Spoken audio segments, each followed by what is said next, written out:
सरकारी नौकरी करें या फिर बिजनेस?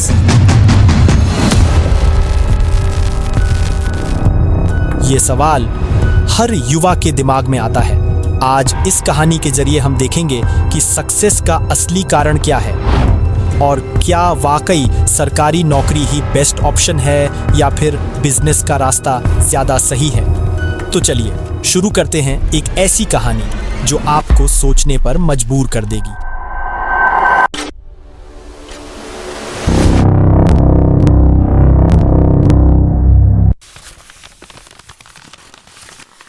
ये कहानी है दो दोस्तों की, राहुल और राज की। दोनों एक ही गांव में पले बढ़े, एक ही स्कूल में पढ़े और दोनों के सपने बड़े बड़े थे। लेकिन जब जिंदगी ने उनके सामने दो रास्ते रखे तो दोनों ने एक ही राह चुनी। राहुल का सपना था कि सरकारी नौकरी पाए और राज का सपना था कि वो भी एक बड़े पद की नौकरी करे। दोनों के माता पिता ने हमेशा यही सिखाया था कि पढ़ाई ही सफलता का रास्ता है। इसी वजह से राहुल और राज ने इस बात को अपना मंत्र बना लिया था। उन्हें लगता था कि पढ़ाई लिखाई करके एक अच्छा सरकारी जॉब लेने से जिंदगी बदल सकती है।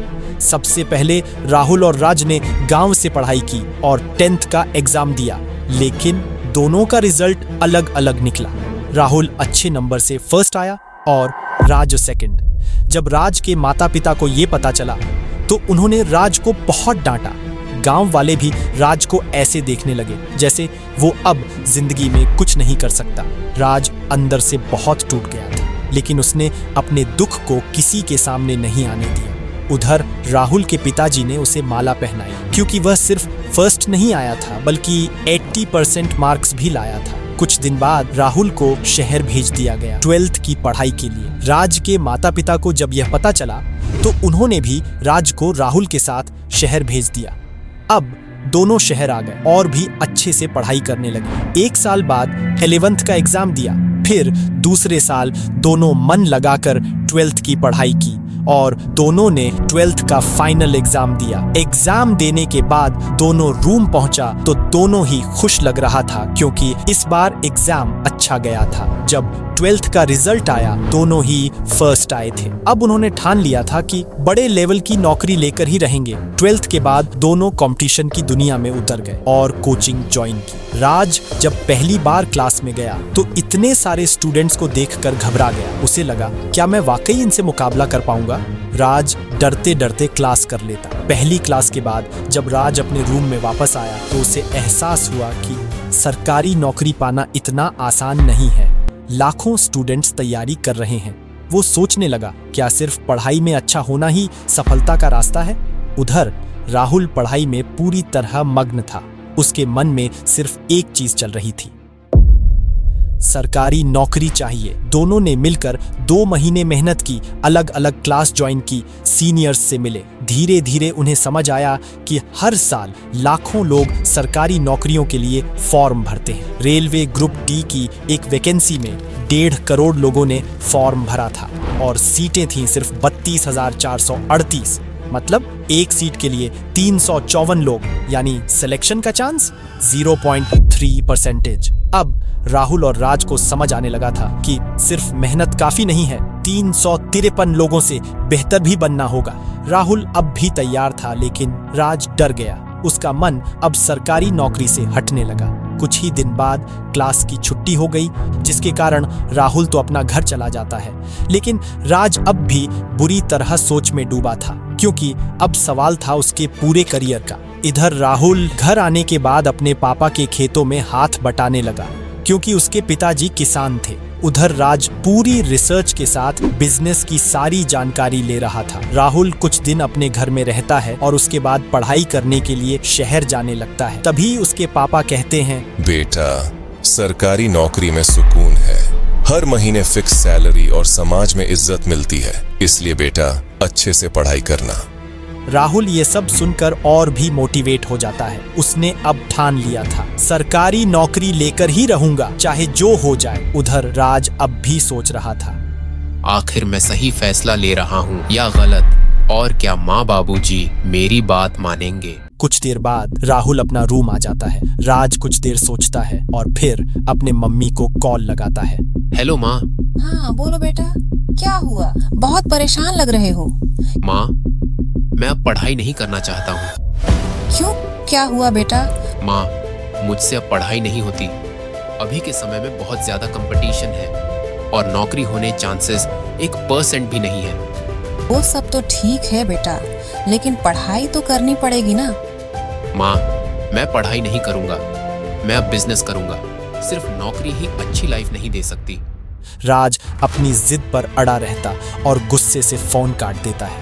उधर राज के पिताजी बहुत गुस्सा हो जाते हैं, लेकिन राज की माँ किसी तरह उन्हें समझा लेती है। राज चुपचाप अपना सामान पैक करता है और घर लौट जाता है। उधर राहुल थोड़ा उदास हो जाता है क्योंकि उसका दोस्त चला जाता है, लेकिन वो फिर से पढ़ाई में लग जाता है। इधर राज घर पहुंच जाता है, लेकिन उसके माता पिता अब भी नाराज होते हैं। राज भी भला क्या करता, उसे नौकरी की सच्चाई अच्छे से मालूम चल गया था। वो कुछ नहीं कहता और चुपचाप अपने कमरे में चला जाता है। अब दोनों की धमाकेदार तैयारी शुरू हो जाती है। राज अपने कमरे में बैठकर अपने बिजनेस की प्लानिंग शुरू करता है। इधर राहुल भी दिन रात पढ़ाई में जुट जाता है। 15 घंटे तक पढ़ाई करता है और दोस्तों से भी मिलना बंद कर देता है। यहाँ तक कि त्योहारों में भी वो किताब लेकर बैठा रहता है। राज इंटरनेट का इस्तेमाल करता है और बिजनेस के बारे में सीखता है।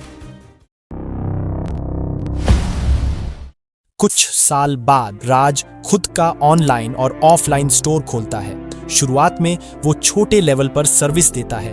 वह लोगों से फीडबैक लेता और अपनी सर्विस को सुधारता जाता। लेकिन शुरुआत में अपना बिजनेस चलाना इतना भी आसान नहीं था। कई बार ग्राहक नहीं मिलते तो कई लोग इसके दुकान से कपड़े नहीं खरीदते थे और कभी-कभी तो महीनों तक कोई कमाई नहीं होती थी। राज अपने कपड़े के दुकान से घर आता। आने के बाद उसके माता पिता भला बुरा बोलते हैं, लेकिन राज हर ताने को मोटिवेशन में बदलता और फिर अपने मेहनत में लग जाता है। राज को कई मुश्किलों का सामना करना पड़ता है, लेकिन धीरे धीरे उसका बिजनेस चलने लगता है। उसके डिजाइन पूरे शहर में फेमस हो जाते हैं। उसने अपनी मेहनत और हुनर से ऐसा बिजनेस खड़ा किया जिसने उसे और उसके परिवार को एक नई पहचान दी। अब देखना ये था 5 साल बाद दोनों कहां पहुंचे।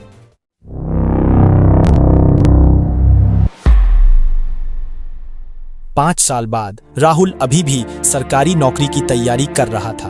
3 बार रेलवे का फॉर्म भरा, लेकिन फिर भी सिलेक्शन नहीं हुआ। 2 बार बैंक का पेपर दिया, इसमें भी निकाल नहीं सका। एसएससी में टियर 1 पास किया, टियर 2 में फेल हो गया। हर बार 1-2 नंबर से छूट जाता। उसे लगता था इस बार पक्का मेरा नौकरी लग जाएगा। यही वजह थी कि वो पढ़ाई छोड़ नहीं पाया। राहुल अकेला नहीं था। हर साल 1 करोड़ से ज्यादा लोग सरकारी नौकरी के लिए फॉर्म भरते हैं, लेकिन उनमें से 1% को भी नौकरी नहीं मिलती है। राहुल को समझ आ गया था सरकारी नौकरी पाना आसान नहीं है, लेकिन उसने हार नहीं मानी। और उधर राज जो बिजनेस के पीछे भागता गया, शुरुआत में बहुत मुश्किलें झेली। ग्राहक नहीं मिल रहे थे, लोगों को समझाना मुश्किल था, कभी-कभी महीनों तक कमाई नहीं होती थी, लेकिन उसने हार नहीं मानी। वो सीखता गया, फीडबैक लेता गया और अपने मेहनत पर भरोसा रखता गया।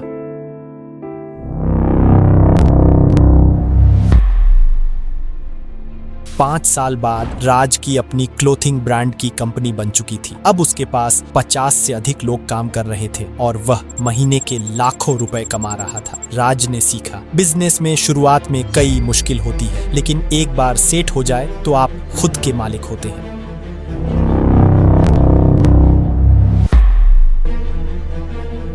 अब 10 साल बीत चुके थे। राहुल को आखिरकार एक छोटी सरकारी नौकरी मिल गई और उधर राज अब करोड़ों की कंपनी का मालिक बन चुका था। लेकिन फर्क साफ था। राहुल की सैलरी 35,000 रुपए प्रति महीना, राज की कमाई 10 लाख रुपए प्रति महीना। राहुल की जिंदगी वही ऑफिस, वही रूटीन, वही टाइम। राज की जिंदगी खुद के फैसले, खुद का बिजनेस और ऐशो आराम। राहुल की ग्रोथ धीरे धीरे, वो भी प्रमोशन पर। राज की ग्रोथ जितनी मेहनत उतनी कमाई। राहुल की सिक्योरिटी सिर्फ रिटायरमेंट तक। राज की सिक्योरिटी खुद का साम्राज्य जिसे कोई छीन नहीं सकता। अब आप सोचिए किसने सही फैसला लिया। कुछ महीनों बाद दोनों की शादी हो जाती है और कुछ सालों बाद उनके छोटे छोटे बच्चे भी हो जाते हैं। बच्चे बड़े होते हैं तो दोनों अपने बच्चों को बड़ी बड़ी यूनिवर्सिटी में पढ़ाते हैं। 5 साल बाद राहुल एक किराए के फ्लैट में अपनी पत्नी और बेटे के साथ जिंदगी जी रहा होता है, लेकिन राज 45 की उम्र में बीमारी के कारण गुजर जाता है। लेकिन उसका बेटा पहले से ही बिजनेस सीख चुका था, उसे ज्यादा स्ट्रगल नहीं करना पड़ा। उसने अपने पापा का बिजनेस और भी बड़ा बना दिया। उधर राहुल अब बूढ़ा हो चुका था, लेकिन उसका बेटा अब भी सरकारी नौकरी के लिए भटक रहा था और आज के टाइम में कंपटीशन और भी ज्यादा बढ़ चुका था। राहुल का बेटा अलग अलग एग्जाम सेंटर में सरकारी नौकरी के लिए एग्जाम देता रहता था, लेकिन उसका भी हाल अपने पापा जैसा ही हो गया था। राहुल भी सरकारी नौकरी के लिए डर डर के ठोकर खा रहा था और अब उसका बेटा भी वही कर रहा था। आखिरकार उसने सरकारी नौकरी से उम्मीद छोड़ दी और वह अपने पापा के पुराने दोस्त के बेटे से मिलने चला गया। कुछ देर बाद राहुल का बेटा राज के बेटे से मिलता है और कहता है, मैं तुम्हारे साथ बिजनेस में जुड़ना चाहता हूँ। राज का बेटा उसे अपनी कंपनी में रख लेता है। अब दोनों मिलकर बिजनेस इंडस्ट्री में काम करने लगते हैं। इन सब को देखकर अब समझ आता है, दुनिया को नौकरी मांगने वालों की नहीं, नौकरी देने वालों की जरूरत है। इसलिए दोस्त, सरकारी नौकरी आरामदायक तो है, लेकिन उसकी ग्रोथ लिमिटेड होती है और बिजनेस में रिस्क है, लेकिन ग्रोथ अनलिमिटेड। जिंदगी में अगर कुछ अलग करना है तो भीड़ से हटकर चलना होगा, वरना लोग जो कर रहे हैं उसी में लगे रह जाओगे और एक दिन सोचते रह जाओगे, काश मैंने कुछ अलग किया होता। अब आपको समझ आ ही गया होगा कौन सा रास्ता बेस्ट है और हाँ, आप कैसे अपना रास्ता बदल सकते हैं ताकि आपको अपने माँ बाप का कोई ताना ना सुनना पड़े। तो इस वीडियो को लाइक कर देना और कमेंट कर देना। सॉल्यूशन, मैं अगले वीडियो में सॉल्यूशन जरूर लेकर आऊंगा और हाँ, चैनल को सब्सक्राइब जरूर कर लेना